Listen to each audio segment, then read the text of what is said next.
morning, everybody. Welcome to Bolivia Political Crossroads. Today is Saturday, September 26th, 2020. Good morning, Ernesto. Good morning, Paul. How are you doing? Things are good today, aren't they? Beautiful. It's Beautiful not day. too hot yet. It's been but it'll get like hot. 36. Yeah, it is going to get very hot. Yep. Yeah, it's been pretty ridiculously hot and smoky too. Well, I don't know. I'm not big on rain, but I would take some right now. You've been in Samaipata this week, right? Yes, we went up to Samaipata, our first family trip. Oh, it was much cooler. During the day, it was hot. I got a sunburn. We went on a little hike, and I forgot to use sunscreen. I brought it with me. I just didn't use it. Samaipata is a... And I'm burned. I don't know if can you see that? Oh, yeah, definitely. I can see that. Yes. It grows on you. Yeah, but so I want to say it's somewhere around like 20 in feet. It's something like 2,600 feet or something like that. It's not super high, but it's definitely a lot. No, Santa Cruz is at like 340 meters, right? Right. And so Samaipata, I think, is somewhere around, I want to say like, I guess 1,000. Yeah, that sounds about probably right. A little bit more. Somewhere around there. But yeah, it's cool. At night it was cold. Yeah, I guess. The first night we camped. We went to a hostel and we camped the first night at the hostel, and we froze our asses off. It was downright cold. And I don't want to guess. If I had to guess, the temperature was probably somewhere around, I don't know, 7 or 8. That's cold. Yeah, it was real cold. That's a and guess. How's the political temperature in Samaipata? Different. Things are a mess. I ran into a friend of mine up there who's a lawyer, and he's working as counsel for, I don't know the factions, but everything in Samaipata is how do you say tomado? All the consejo, everything. And so there's this big fight. According to what this friend of mine told me when we ran into him, he said that the mayor is masista, okay? But he can't even step foot in the pueblo. If he shows up, and they all surrounded him and started beating him, and he had to be saved by the police. So the mayor cannot step in the town. None of the municipal concejales. Yeah, none of the concejales or anybody who's involved in the municipal government in Samaipata that's masista can even show their faces. And so the government is not working. No, we were in the plaza. We were there the day before. We left on the 24th, which here is a holiday, right? It's one of the most important holidays in Santa Cruz, the 24 de septiembre. Right.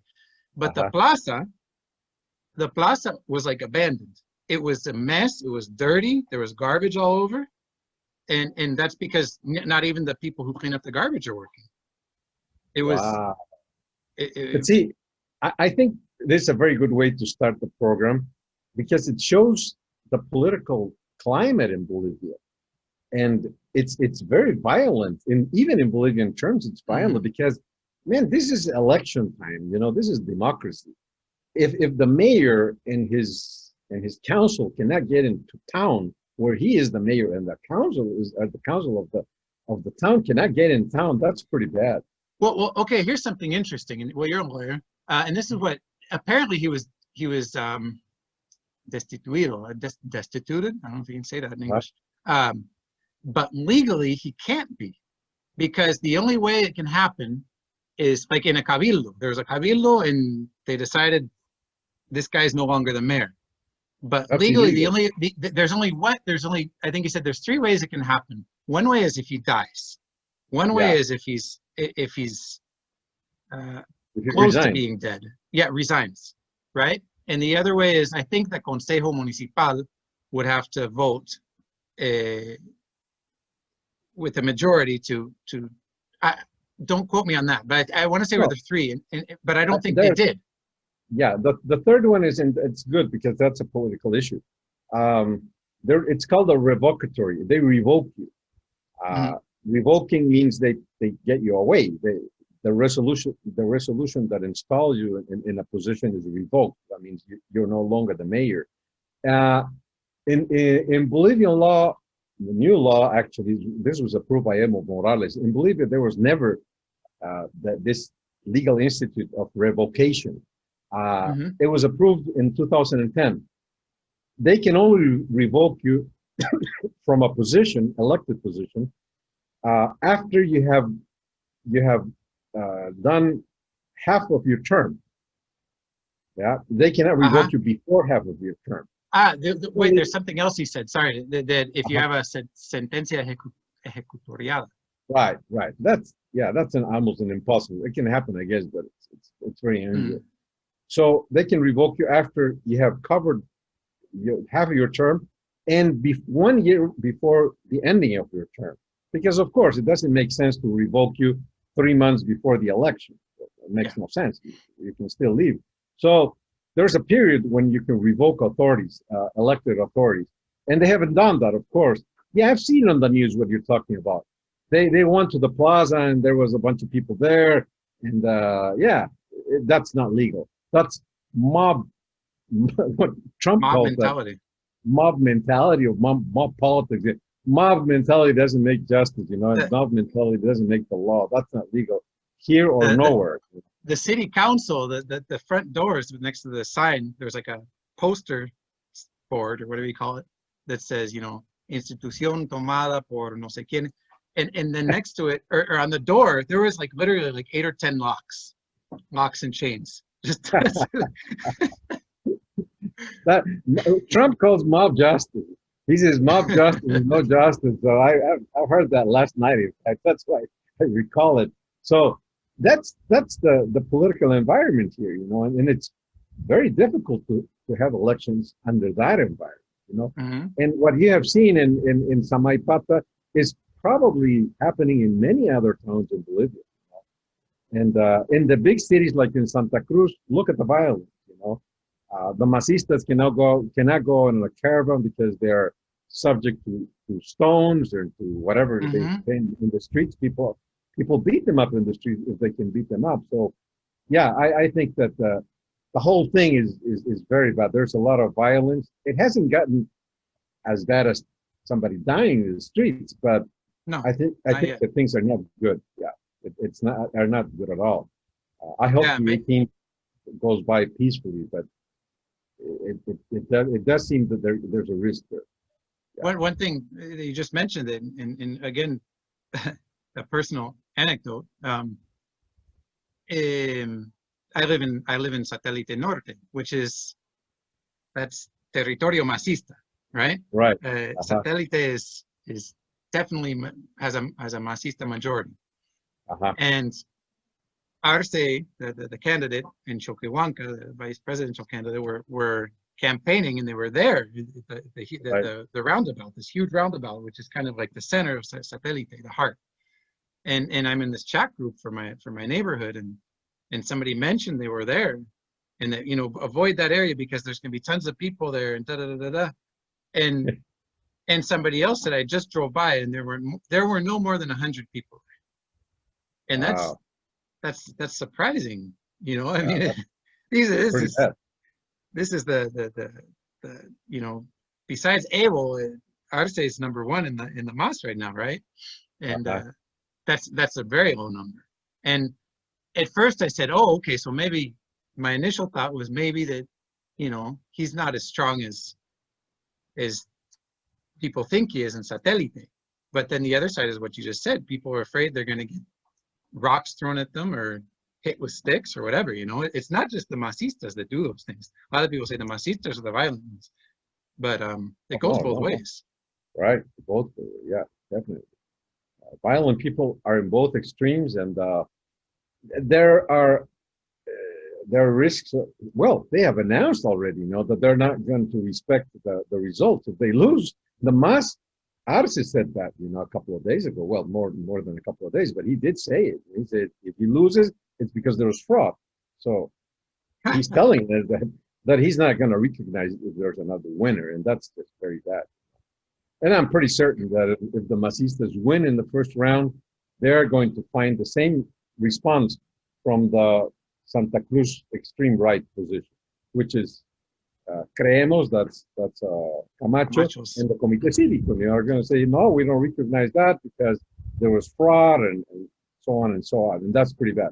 Because if that happens, what are we up to after that day, after the 18th? Yeah, I don't know.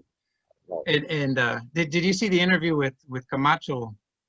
I think it was with, what's her name, Jimena Antelo in No Mentiras. Is that the program? Right. Yeah. Is that where he cried? I don't know if he cried. I just saw pieces the next day. But she asked him, what if Arce wins and then Evo comes back? Well, if Arce wins, then esa es la voluntad del pueblo. That's what the people want. And he said, well, what if Evo comes? Oh, we can kick him out again, you know? Yeah. but then he's being contradictory. He said, oh, well, la voluntad del pueblo will respect the vote, but we're going to kick him out anyway. So what's, right.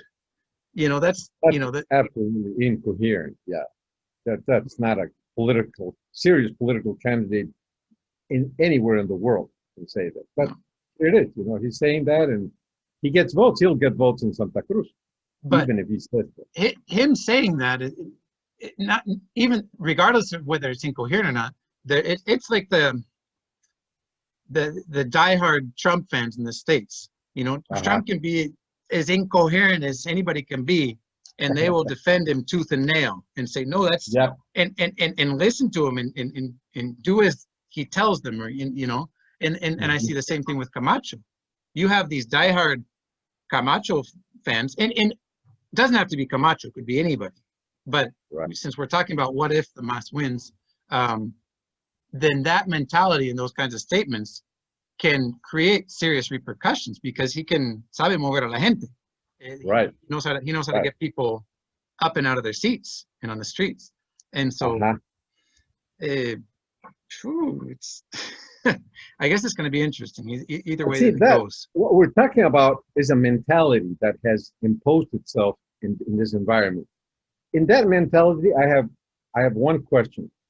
Actually, one observation and one question. The observation is this whole thing has become regionalized, you know. The diehard cruceños will support Mr. Camacho whatever he does. If he contradicts himself like he did in the program that you saw, then it doesn't matter, because he's Camacho and he's a Camba, and we have to support him no matter whether he says whatever he says, you know. That's the position there. And that's exactly what happened with Evo Morales before, you know, and the MAS even today, you know. They don't care what Evo Morales did or whatever the MAS has done before. It's just that these are Masistas. And Masista is more than a region. It has ethnic connotations, you know. So if you're an ethnic musician, an ethnic Masista, then it doesn't matter what they do. It doesn't matter what Evo does. It doesn't matter what Arce does. It's your ethnic identification which cannot put at risk, and you're going to support that whatever happens. So we have the two strong political positions in Bolivia have this same quality. One has a regional quality, and it doesn't matter what he does, the candidate, and the other one has like an ethnic quality, and it doesn't matter what they do. It's just the ethnic identity that's important, which is a very bad play for democracy, because then people are not asking for a political program. Actually, they don't care about what the political program is. That's my position. That's how I see things. I don't know how you see them, but I think people don't care, you know. People in Santa Cruz, the rightists here, they don't care what the have you tried to look online for the proposals? I haven't tried, because it's ridiculous. You can't find them, man. The ones that are out there are from the past elections. The parties don't even. I'm not saying they don't have them, but they certainly don't. They're not worried about making them easy to get your hands on. And see, the second observation or question I have is, what's the use of a debate under circumstances like this? The use of a debate, because you want to hear their positions and then make up your mind. If it makes sense to you, then change your position or consolidate the position you had before the debate happened. But under conditions like this, people are not thinking, you know. It's not a rational vote, it's an irrational vote. It's an ethnic vote on the one hand, and it's a regional vote on the other hand, and that's it.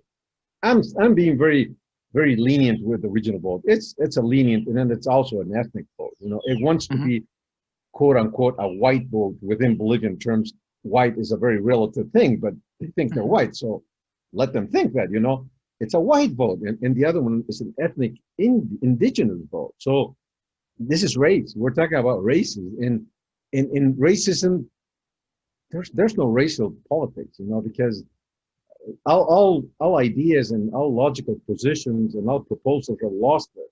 It's either you're a Bolivian white or you're a Bolivian indigenous. That's it. You know? And very dangerous for Bolivia, for democracy, and very worrisome.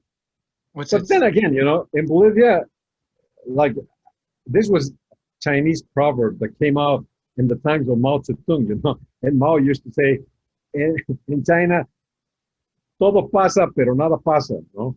Everything happens, but in the end, nothing happens. Nothing happens. Yeah, and it's pretty much the same in Bolivia, no? Everything happens, and now everybody thinks that this is the end of the republic, the end of history, and actually, it's not the end of the republic or the end of history. That's the Chinese proverb, which is very applicable to Bolivia also. Sure. Yeah.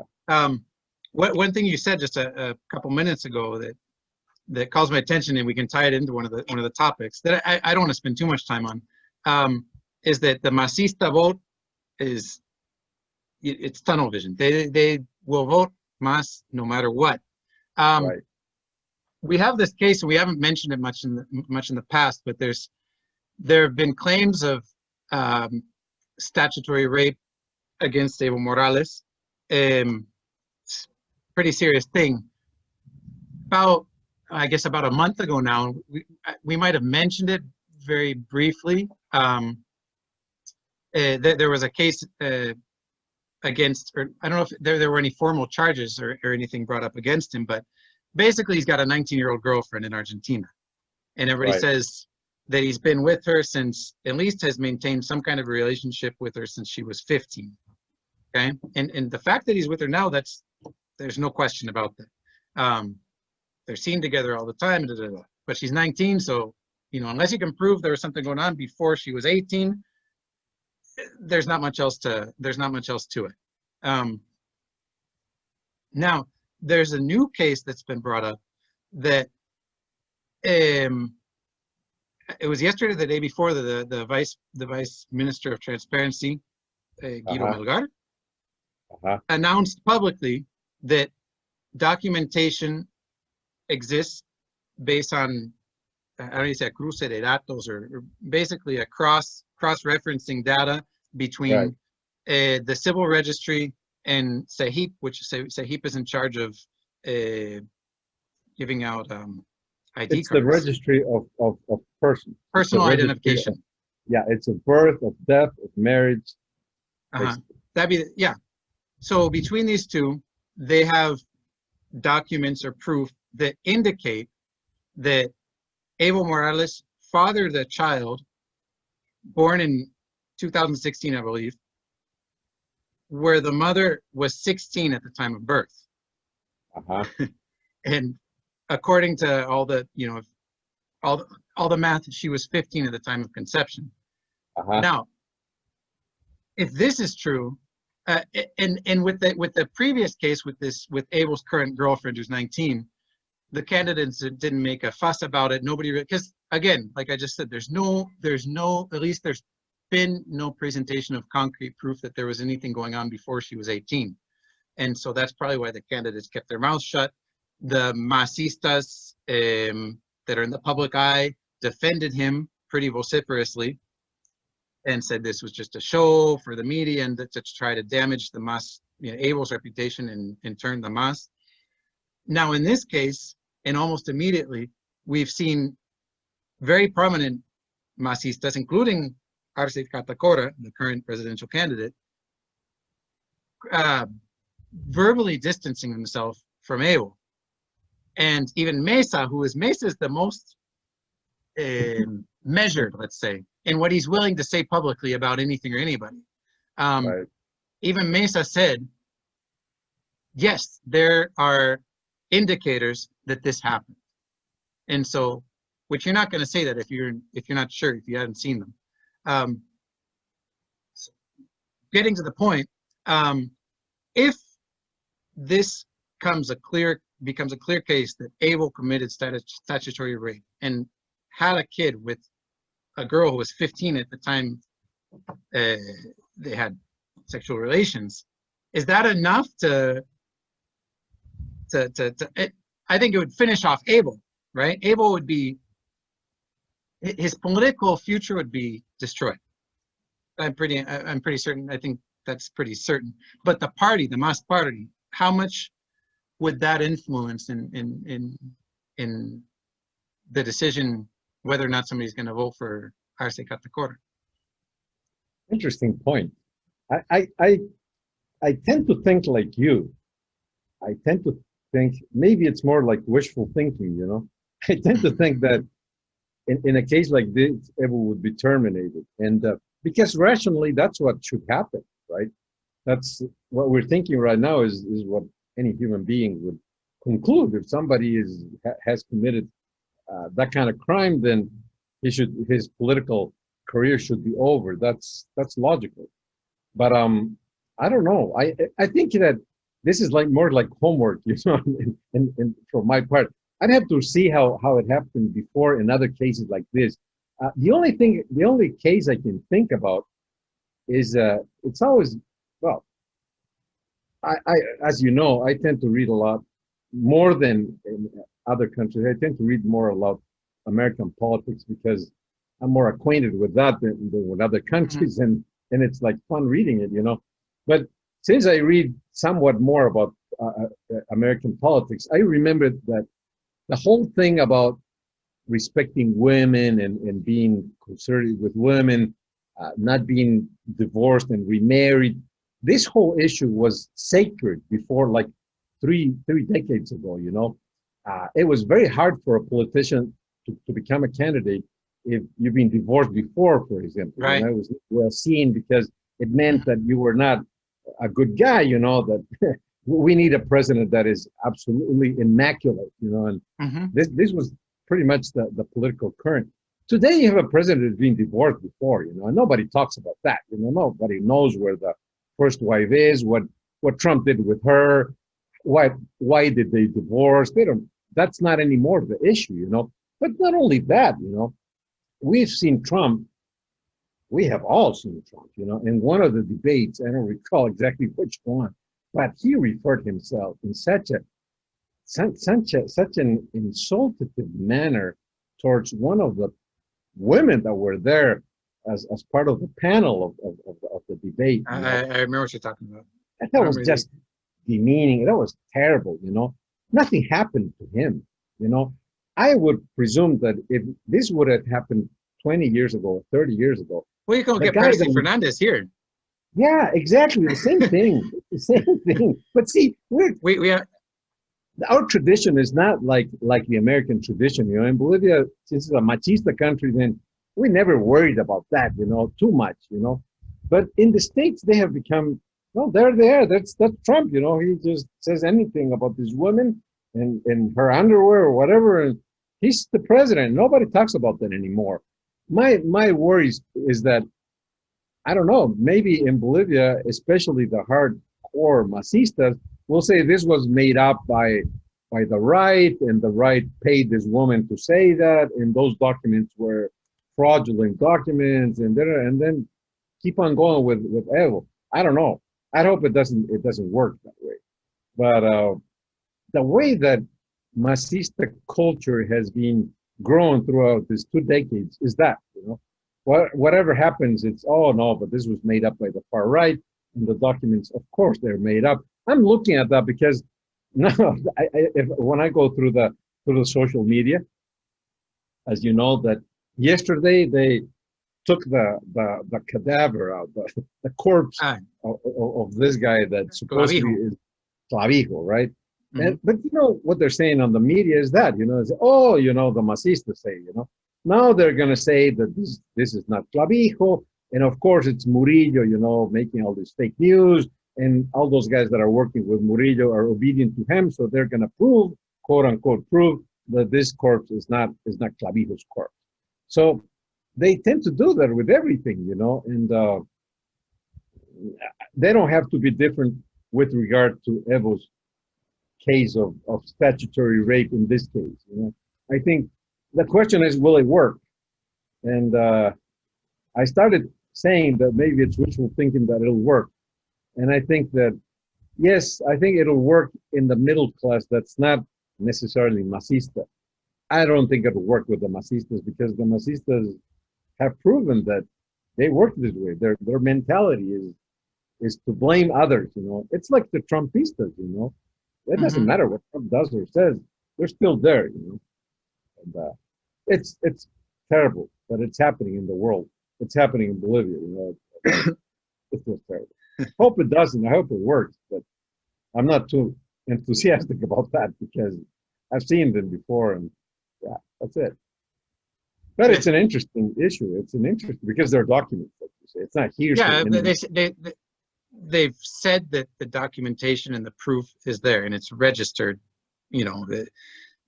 What calls my attention is they haven't held up a birth certificate saying, look, but again, what we talked about before we started recording was that my feelings there. And if Evo went and had a kid with somebody that's 15 or 16, being president with all the power he had, my initial thought was, how could he be so sloppy with all that power to allow those documents to exist, right?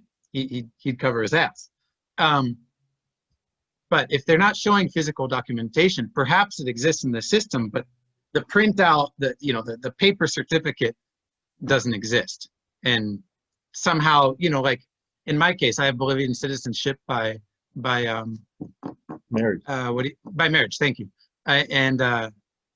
For some time, it's not the case anymore because they changed whatever. But when I would go, I would have to, there were some hoops to get. Most Bolivians, if they're Bolivian by birth, they can just go to the Registro Civil and pay 20 bolivianos or whatever it is, and you get a birth certificate.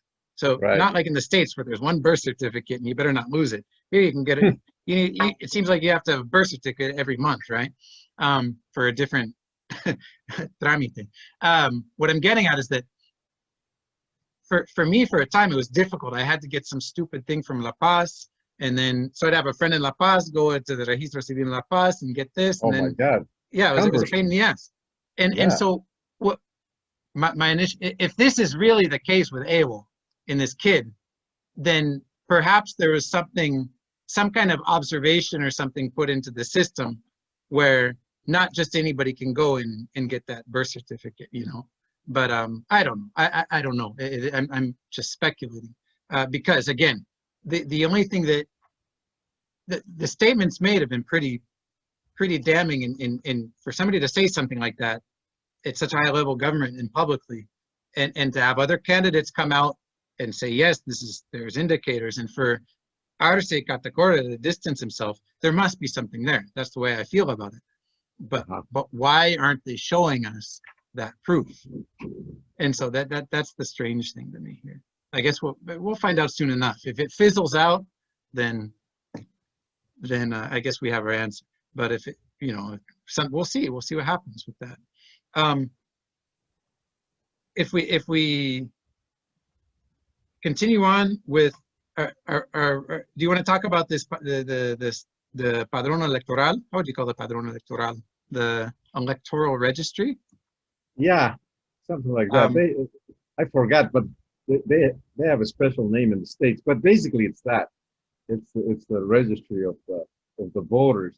For registered voters, yeah. Yeah.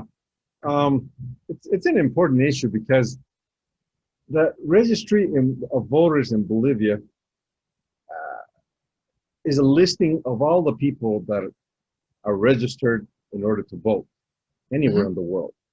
So what happened in the last election of 2020 is that one of the main accusations against the regime of Evo Morales was that the Electoral Tribunal of those times had manipulated the registry of voters in such a way that many people that supposedly were dead had gone and voted. That actually voted, you know. Mm-hmm. Second, many people were registered more than once, twice or thrice, and all those guys voted. And there was even some allegations that I remember that some small towns were non-existent. I don't know if you remember that, you know. Somewhere in the rural areas, I think so. They weren't there, you know. So yeah, so also there were towns where 100% of the people showed up to vote, which never happened. Which never happened. Right. And even I think that 110% of the people showed up. More voters were right. So all those in Argentina, that was the case. Yeah, and all those issues meant that the Padrón Electoral was just totally manipulated, and fraud was being committed there. But then came out the statisticians, you know, and you know, statisticians work with the big numbers, like they say, you know, and they grab all those numbers, say, well, there are 7 million people registered here, and the percentage of people that have double registration was, you know, even if there are 1,000 or 2,000, in statistical terms, that's meaningless, you know. Yeah. So they end up saying, nah, there had nothing happened there because statistically that's not important. It's not relevant, you know. So there was the big discussion, but it never became clear, totally clear. When the new government came and the new electoral tribunal came, the new electoral tribunal, what they did is they basically hired, I think, the OAS or somebody that came to Bolivia and checked the Padrón Electoral. But that's somebody else coming and doing it. You know, you don't know exactly if they did it right or if they didn't do it or if they actually, how the thing worked. The conclusion was that we have a good Padrón Electoral. We should believe on the registry. That's what they always said. Because it's a good. This was post. This was after the elections from last year, the fraudulent elections. After the coup. So the OAS comes and says, "Oh, this is all clean. This is a fantastic registry." But see, it's their word. It's only their word because it's the OAS. We should believe it, you know. But the whole thing is still sick, you know. So what I did is I basically looked at the laws, what the law says, and I was dumbfounded because I really hadn't paid too much attention to this, and I found that we have a new electoral law that was approved by Evo Morales in 2010. The electoral law of 2010 says that the voters registry is a public document that can be made available to political parties only as statistical information, not the whole register, the result of the registry in its statistical forms, in the difference. So they will tell you how many men and how many women. How many women, age groups, things like that. They can tell you, yeah, what age groups are there, or which region has how many voters, and so on and so forth. But they won't tell you whether you have been registered twice or thrice. No, because that's not possible. Only statistical information is possible to give out. So I wondered about that. I said, you know, what happened here? And I started looking at the past laws before the 2010. And actually, I did find that the Electoral Code of 1999, which ironically was approved by Banzer. Banzer was a general that history of former dictator. The president of Bolivia. You know, he during his electoral term, he approved an electoral code that was a very open electoral code in this term. You know, it said that the registry could be handed to the political parties only for electoral purposes. And I do remember that did happen in Bolivia before, because I was a member of a political party and I did campaign. And I used to campaign with the registry in my hand.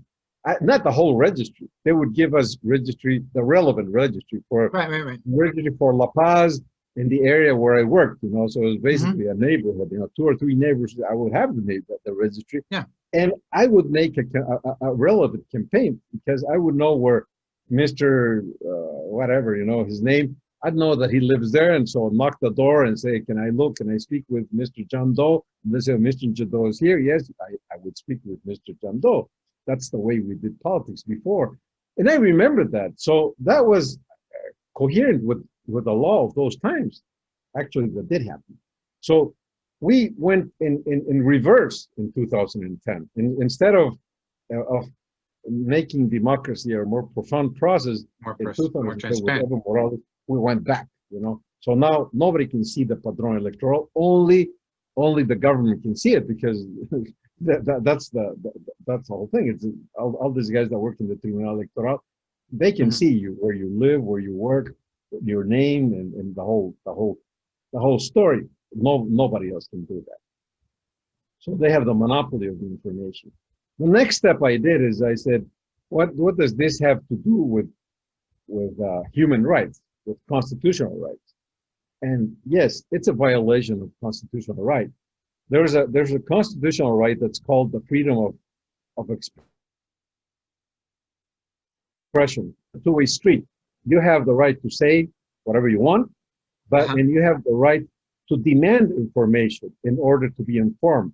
That's part of the legal of your right of expression. You can demand information of being informed in your country. So this is a violation of that right, very clearly. Next step I did is, I didn't have too much time to do this. I looked at some comparative country, and I looked at the states. There was information from the states. So what I found is that in the United States, they have 50 laws that rule this. Not one, of course. It's the state's laws, right? Yeah, 50 laws. And they're very different. All of them they have differences. They're not very different, they have differences. But there's one tendency in the US that, I don't know if most, I think all the states can show the name of the person, of the guy registered there, of the voter. And they can also show the address, with exceptions, you know, legal exceptions. Some women that have fear of domestic violence, they can go to court and say, no, do not show my address because I have this issue going on, and they won't show you address. But those are the exceptions. But I think that basically, as a rule, in the US and the 50 states, the political parties can go and ask to the registry. They would be handed the registry with those two informations. They cannot give your social security number, for example, and they cannot give the number of your driver's license. They cannot give your age. That's prohibited in the US, but they'll give your name and your address. So transparency is there. You can actually see if there are, I don't know, 100 Paul Reckners registered in Washington State, you know, and what's happening here, you know. So that can be established in the US, and also your address. So the political parties can go to your house and knock the door and try to speak with you during campaign. So there arises a new issue there, which is the right of your confidentiality, of your privacy. So they have counterbalanced both rights in the states, and they have the right to be informed, people, the electoral people and the political parties, and the people have the right of privacy. So there's certain information that can be given, certain information that will never be given. That's fine. But in Bolivia, we haven't learned that, you know. Now it's just prohibited. We cannot have any data from the registry, which is pretty bad, because what I have learned, and this is just out of the record because nobody showed me documents because it's prohibited, but I did learn that in Bolivia, there are cases in which one name is registered many times. The person that told me there are like 100, a person can be 100 times registered with the same name, not the same person, he said. It's that there are certain last names in Bolivia that are too big, you know, like Mamani. Mamani, Quispe. Very common, right? So they say, you know, Pedro Mamani, there are like 100 people that are named Pedro Mamani. And that's not fraud. That's just the recurrence of the last name. And the first name is so common in Bolivia that you'll find 100 Pedro Mamanis in Bolivia. But I still feel that's not a reason not to show it. Because if that's the case, then you can prove that that's the case. You can prove that there are 100 Pedro Mamanis, and they're different Pedro Mamanis because they live in different places. So but still, nobody is paying attention to this. My fear is that if the MAS wins in the first round, which is a real risk, because I don't know if it's called a risk, it's a real probability, because the polls show that Arce is Could on reach top of 40%. everybody, and close to 40%, and pretty much far away from the second, which is Mesa. So if he does win it in the first round, my feeling is that the extreme right in Santa Cruz, especially, again, this is a regional issue, are going to say, oh, no, there was fraud because they never showed the Padrón Electoral, and that's a Tribunal Electoral's responsibility. We are not going to accept the results of the election. Santa Cruz is not recognizing those results, that this is the end of the whole deal. And then we're up to a political crisis in Bolivia. My feeling is that if the MAS wins, that is a high probability case, a scenario which can come about. So the only reason same thing, right? The MAS can say the same thing. And say the same thing because they're not the authors of the document any longer, right?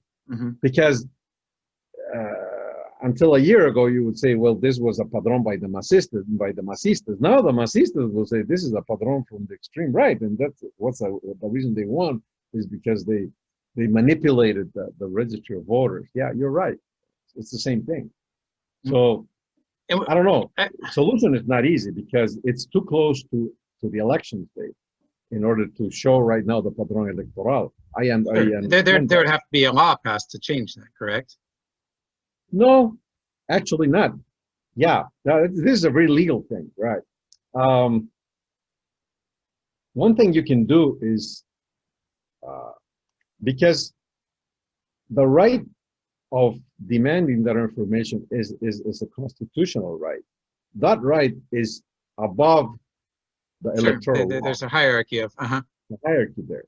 So you can argue that, and for example, the law is the impediment right now, that Article 79.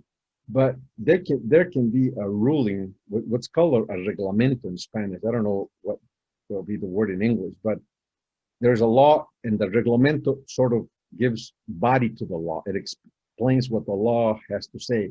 So if you write a reglamento, like a ruling of the law, in terms of explaining what it says, you can always define what statistical information is.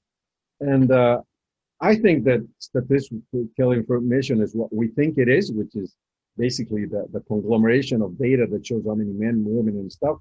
But also the database is part of the statistical information. And the database is the Padrón Electoral. So you can define that statistical information includes the database, which is the Padrón Electoral. And then you can show it. I think that's one of the solutions to this problem. That's an easy solution. It's simple. They can write that up in one day, and the next day show it. Yeah. But I don't think they will. I think that's not climate in Bolivia right now. Yeah. Do you think it's because do you think it's because the Padrón isn't totally cleaned up? And so that's a big question you're asking, because I would think that if I was in the Tribunal Electoral and somebody would pose this to me, I would say, let's show it right now, because that's the only way in which I would end up this process clean, because I'll show that there's nothing wrong with this. If I don't want to show it, it may suggest that there's something to hide. So I'm not saying that there's necessarily. The thing is, the thing is, it's never going to be perfect. It's just like no matter how organized the government is, and it's like the dead person who keeps getting social security checks sent to him because whatever. I mean, these things happen. There's millions of people, even in Bolivia. There's 7 million some voters. That's not a small number, so there's bound to be error. And again, when we went back and you talked about statisticians, that's a hard one to say, stating that the numbers were insignificant in terms of people who were registered twice, or the dead people that were still in the registry and my opinion is that it probably is an insignificant number, at least to be able to sway an election. And that, in terms of when it's error caused by non-intentional error, right? If the MAS government went in and purposely, added people in and then had them, if it was orchestrated, that's one thing. But when there's clerical error that results in, this guy's dead and he shouldn't be here, but he still is, and I just don't know how that's going to be able to sway an election. And so if somebody asks for the information, they get it, and out of 7 million voters, there's 2,000 that shouldn't be there, then, oh well, but it's probably better to show it anyway. But when I ask the question, are they not showing it because they're afraid to, because they know there's still errors there? How reasonable is it to expect there to be zero error? I mean, I don't think it is. I don't think it is. Yeah. And I think it's an easy, what's the word I'm looking for? It's an easy platform to attack or jump on when, if you want to argue the election results, because physically, or there's physical proof there. You can say, hey, my dad's dead. Here's his death certificate. And here's the the table that he was registered to vote at. And here's a picture of the registry when you go and vote and you have to sign it and put your thumbprint and Right. You can show that. You can say, whether he voted or not, if he voted, then there's that's terrible. Yeah, that's terrible. But if there's no thumbprint or signature there, then it's a clerical error, Right. But people still, when people want to make a fuss and seed doubt, then that's an easy way to do it, I suppose, And so I'd agree with you there that whichever way the elections go, people are likely to jump all over this. They have been. And in terms of the MAS, whether they were orchestrating or intentionally using a padrón viciado to create votes that weren't really there is another story. But the MAS isn't there anymore. And I'd like to think there is some independence of the different between the branches of government, right? And I'd like to think that's gotten better since Evo resigned. But anyway, let's see what's happened. What will happen?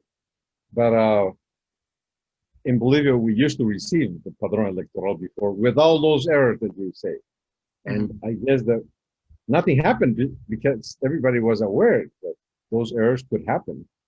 It never was a big fuss because there was transparency there. Nobody feared giving you the padrón electoral. But now the problem is that they fear and they hide themselves with that article of the law, which is absurd and unconstitutional, and they're willing to not care about constitutional rights and hide. If they're hiding errors, that's no problem because they can just show, they can, in advance, they can say that, Yeah. They can, the court in advance, before they give it to you, they can say that. You will find Pedro Mamani 20 times here because that's the way the country has been confirmed. There are many Mamanis in this country. You can explain that, and you can explain that you may find some dead people, but that's no problem because statistically it has no meaning. When there are 100 people out of 7 million in the registry, that's not going to have an impact, especially if they don't vote. If one of those votes it's terrible, but it's not fraud either. It's just somebody did something wrong there. One, or 10. That's not going to change the election's results. But yeah, I think this is going to be an explosive issue if the MAS wins, especially if the MAS wins, I think. And well, because that's the highest probability. I don't think the You right think so? Oh, because it's not what I think, it's what I see in the statistics. The polls show you that. All polls up to this point show that the MAS is ahead of everybody else. And They're not, ahead, but Yeah, and not not, ahead. not a little. Not a little. Yeah. This wasn't on the agenda, but Agnes or somebody within Juntos said that Monday they're going to announce publicly which candidate they're backing. I can already guess, you know. I'd assume it'll be Mesa. Yeah. And do you think, what's the question I'm trying to ask you is, you know, right now there's a huge gap, right? That's, I don't know about huge. There's different results in each polls, right? But right. I would say it has anywhere between 30 and 40, depending on the poll you look at. And Mesa right. never gets anywhere above 27, 26, right? And so I guess the question is, if Juntos backs Mesa, do you think that'll change things? Do you think other candidates are gonna resign at this point? Do you think the stakes are too high, or as we get closer and closer to the elections? When I was watching Carlos Valverde, and his opinion was that as we near election day, the Mesa's numbers are gonna take off because there is a lot at stake, and you know, how do you? There's an analogy I could make here. Like, I don't know, like, you know, a smoker, let's say, a smoker smokes and smokes and smokes, and oh, no pasa nada, I'm just going to keep smoking. You know, I don't breathe as well as I used to, and it's harder for me to go up the stairs, but I'm going to keep smoking. And then the day he goes to the doctor, and the doctor says, you've got lung cancer if you don't stop smoking now. Even if you do stop smoking now, you could be dead in 3 months. So you better stop smoking. And then the guy stops smoking. You know, as you come closer to that critical point or that critical day, then people change their behaviors very quickly. And so, do you see that happening? This, you know, or my inclination is to. But it's weird. Go ahead. Is that it will? Yes. Your inclination? Maybe it's just because I want it. I don't. But no, I mean, no, because I think you're right. You know, I think that's a well put argument in order to think that, to presume that Mesa is going to increase his numbers, because the other alternative, if you're against the Masistas, is Camacho. And my feeling is that in Santa Cruz, there's a lot of people that are talking in favor of Camacho, and that's understandable because he's from Santa Cruz. But I just don't see people outside of Santa Cruz. I'm not even saying I'm in El Beni or in Pando, you know. I don't see why they would be excited with Camacho, because Camacho doesn't have too much to offer to the country, you know. He's incoherent, like you mentioned before, and in his message, he doesn't know. I don't think he has clarity of where he's going, you know. Maybe he is by himself clear, but he doesn't express it to the people. He doesn't express a plan, a government plan, a view of Bolivia, of the future Bolivia. He's not expressing what he's seeing there. And I just don't think that he has the capability of attracting the vote outside of Santa Cruz.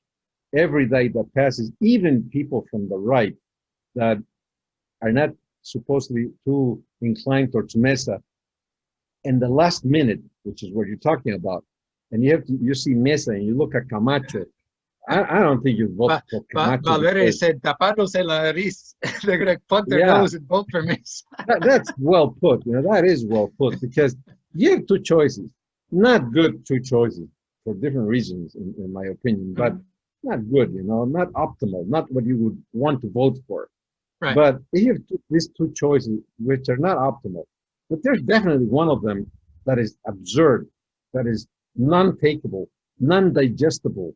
Definitely, I think that that analysis is a good analysis. I think that's correct. You know, that they're gonna go vote for Mesa. Yeah.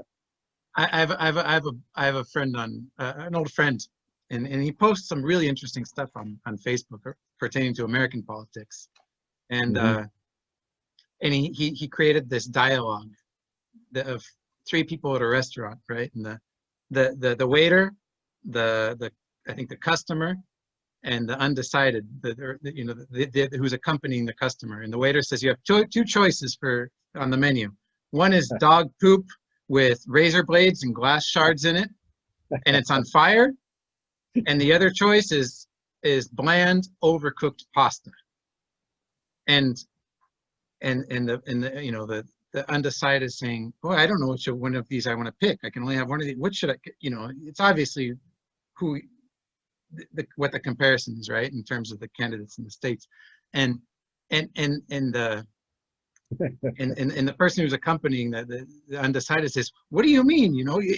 It's obvious, that dog poop that's on fire over pasta. The dog poop. He's like, yeah, but you're only attacking the dog poop. Why you're not saying there's anything good about the pasta? And he's like, well, I don't need to. Point being that I think that's a pretty good, what you just said. The two choices right now are, if we narrow it down to two choices, which I think realistically is what we're looking at, it's kind of this. It's sort of the same scenario. Yeah, it is. It's pretty well put. Yeah, that's pretty much what will happen at the end, because you'll have to vote, and in the end, when you have these two choices, not 3-2, then I think the Mesa will gain. Yeah. Not 3, because if you're not a Masista, you're not going to vote for Mas, whatever he says or does. It's too much happened in 14 years. And I think people are still remembering those 14 years and the risks that it means for the Mas to be reelected, right? One last thing, we're coming up on an hour, not that we're keeping tabs, but there will be a presidential debate on October 4th. I think that's awesome. I've always wanted to see a presidential debate in Bolivia. Now you said, what's the point of a presidential debate? It's a media show, right? Especially, I remember the vice presidential debate that they had last year. There's no discipline in terms, okay, these are the rules and this and that. But when it comes down to it, nobody follows the rules. I remember that very clearly. I guess we'll see if it's any different in this time around. All of the candidates, with the exception of Arce, have said they're going to attend. Arce hasn't said yes or no, but as we discussed, you think he's not going to. He doesn't have much to gain if he shows up, and everything to lose. But the reason I'm asking the question, my question being, will that debate in any way be influential in the election results? And where I kind of go with this, or where I tend to go, is that between Tuto's going to be there, Tuto, Mesa, Camacho, and then Chi, and I don't remember the name of the woman from ADN, Bayat, something like that. I can't remember. And this other guy who's got like 0.6% in the polls. Anyway, if the front runners are Mesa and Camacho behind Arce, right? I can only imagine, based on everything I see in interviews with Camacho, that the debate will be a disaster for him. And so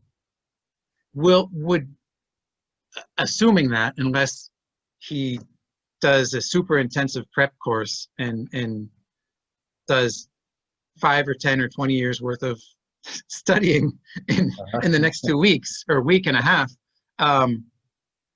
would this help propel Mesa? Do you think the question is will this debate be significantly influential in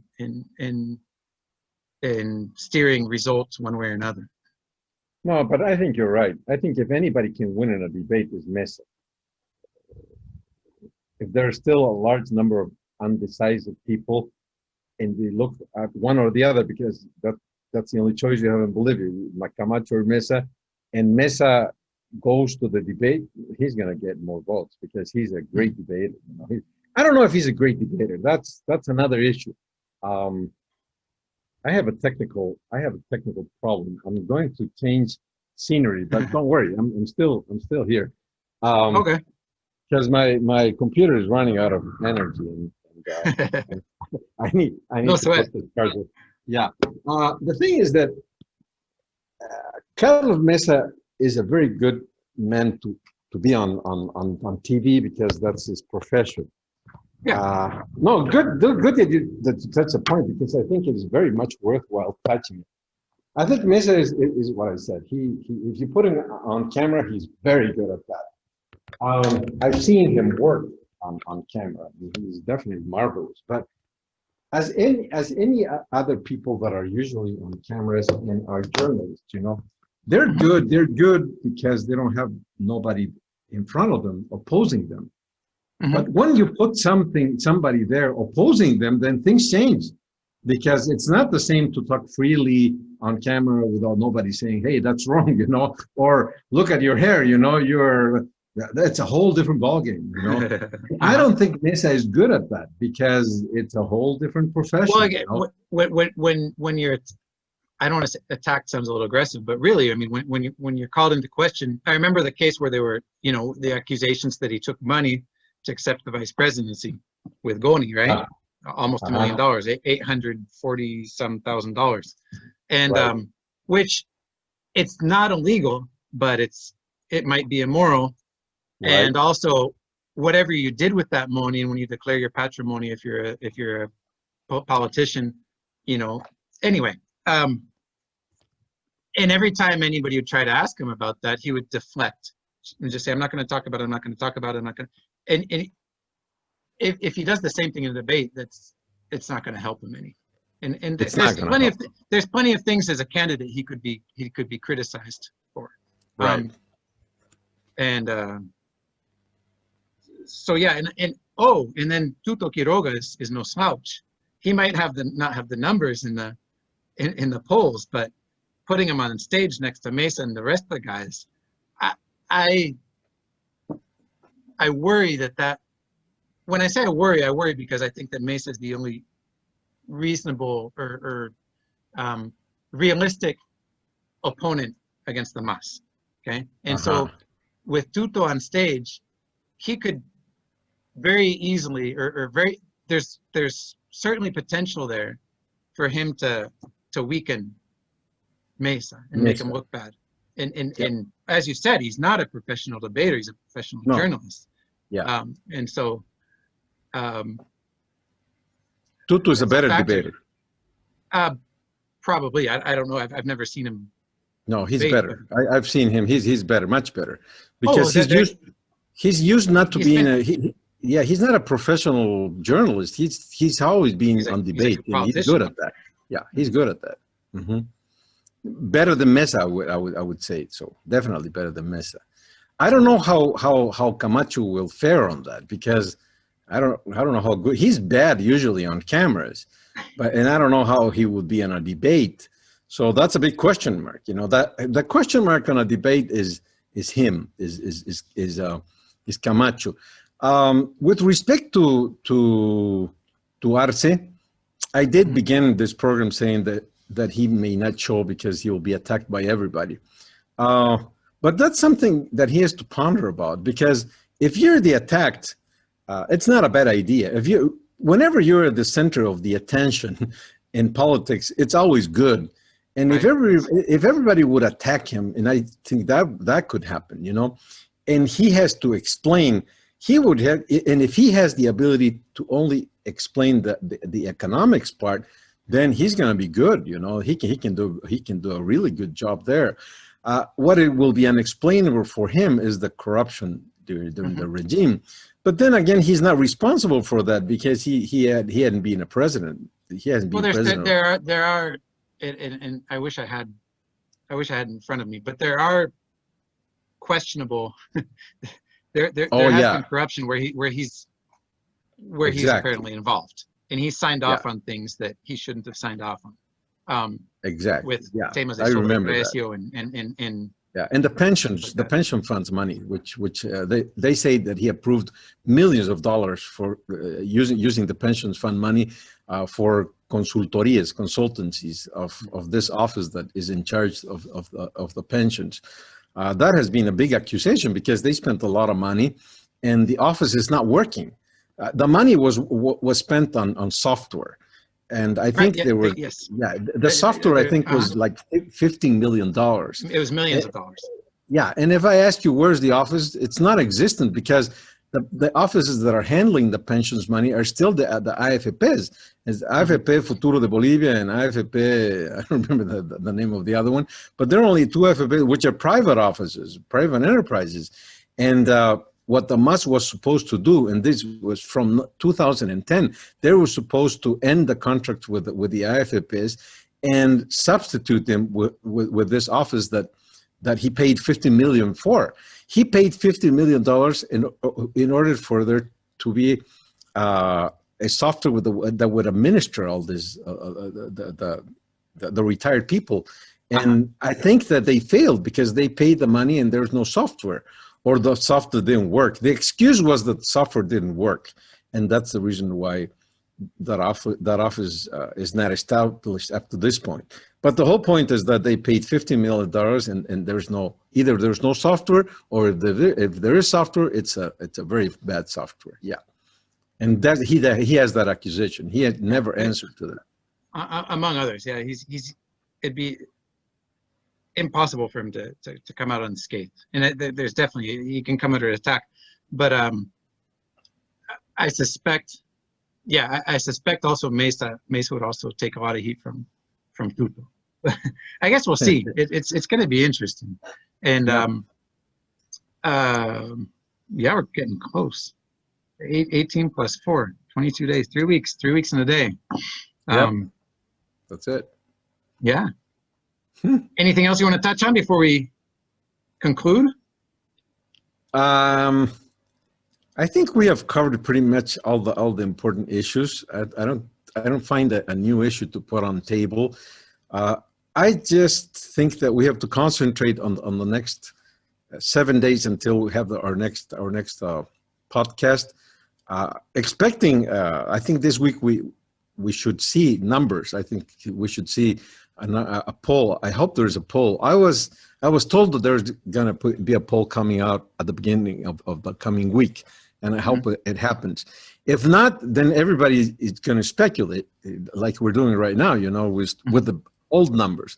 But the new numbers have to be different because Giannini has already resigned. So the numbers have to differ from what they were before.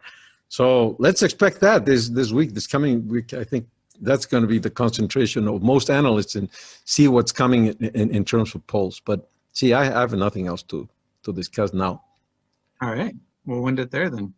Thank you, sir. It's been a pleasure as always. Thank you to everybody. It's been fun. Thank you very much. Yeah, enjoy your weekend. Stay cool. Yep. It's very hot. Yeah.